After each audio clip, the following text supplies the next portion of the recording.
Hello, welcome back to the course.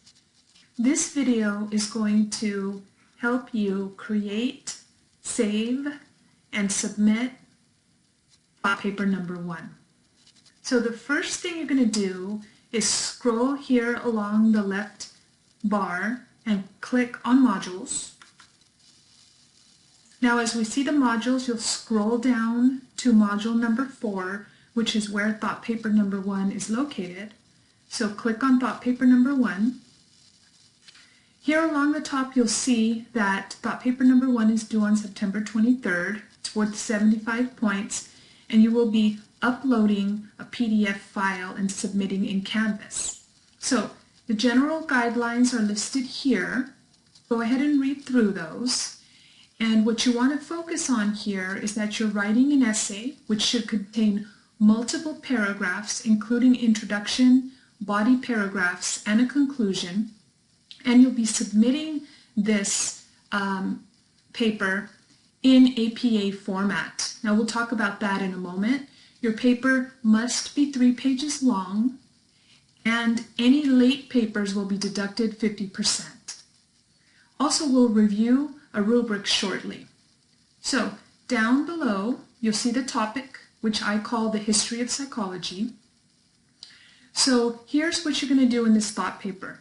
You're going to be thinking about an important person, an important place, and an important event in your life. And you're going to describe these 3 things and use psychological theory in order to help the reader understand why these people, places, and events have had an impact on your life. Okay, so after the topic, we'll look at APA format. APA format is the tool that we use in the sciences and in some social sciences to create scientific writing. So here's a table that I created to help guide you in what you should and should not do for APA format.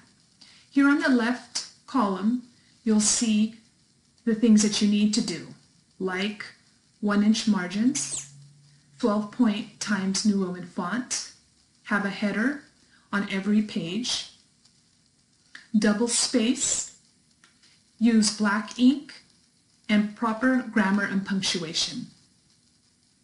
Things you should not do are to use slang, abbreviation, obscenities, any bold color or caps, informal language, or contractions. For example, don't, couldn't, shouldn't. Those words should be written out completely. Now here you can see the rubric. Like I mentioned before, the thought papers were 75 points. You can see that you will be awarded up to 25 points for content, 25 points for lecture or book application, 15 points for proper grammar, and 10 points for APA format. So once you've written your paper and saved it, make sure you refer to the rubric to make sure that you've included all of the key elements of your paper. Now, whether you have written your paper in Word, Google Docs, or Pages, it's important that you save your document as a PDF. Once you have a PDF version, you'll come up here, click on the Submit Assignment button, choose your file. You'll locate that on your computer or your flash drive. Choose that file, and once you have chosen that file, you'll submit the assignment. So that's about all for the process of creating, saving, and submitting a thought paper.